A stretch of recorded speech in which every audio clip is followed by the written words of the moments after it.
o'sha hozirgi jamiyatda o'sha hanz uchun o'rganib qo'yishmi nihoyat o'yin bo'lyapti. Bir ish musofir bir odamning uyida ishlab o'tib bir-birisiga deb qo'yib, "Namtaxon kodraplar bilan arvoza yato deydi bu degan gap" desa, yan bir qo'yib, "Sen taxon ish gap bilmaysizlar. Bu arvoza degan bor, qiz bola degan gap, yato degan o'g'al degan gap" desa, "Hali bo'lsa shu gapni bilolib turmadi, bular qo'shonliq ishlar yuribdi. Odam tushib qaytib qarsa noat qonni chiqib turibdi-da. Kiribdi, arvoz degan manda ishlamadi mana desa, birisi qo'pab qadrab berdi, bizni qalbimiz bilmaydi deb qolmoqlar bizga yotuvchilar.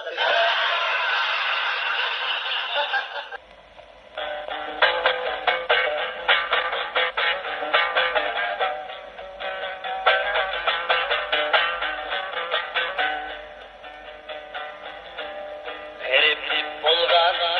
bir balangni salam ana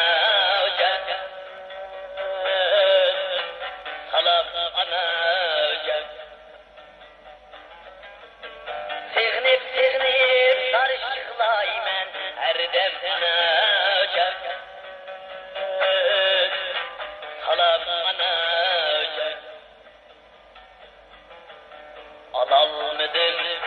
senden bir xat yoki bir xabar tapalmıdın süresizdin anik bir eser kanga toldu yürek bağrım ezilgen ciğer anacan utağın salam anacan salam anacan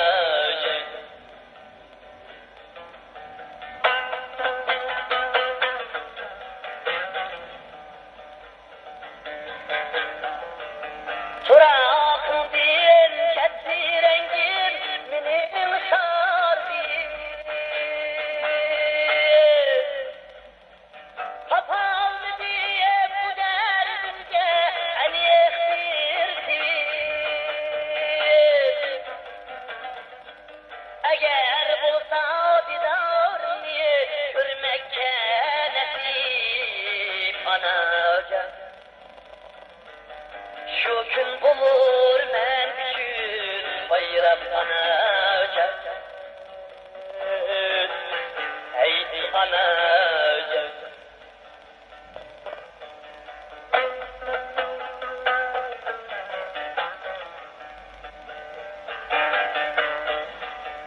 Zar şığlayman hep bayramla gidip kelgende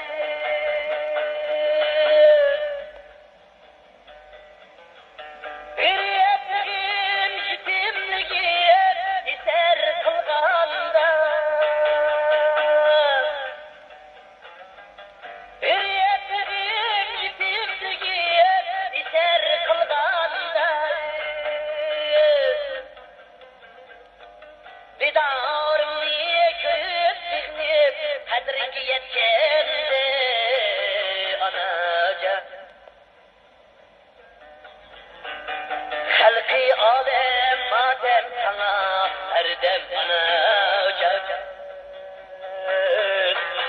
salam anacan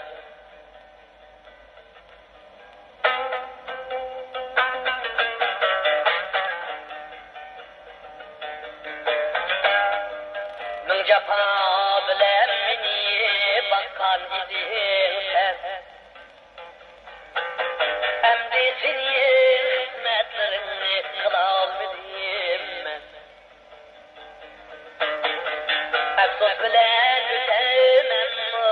Hani dünya değil anacan Bu gamlerini aldı koyniye Sabrim anacan Sabrim anacan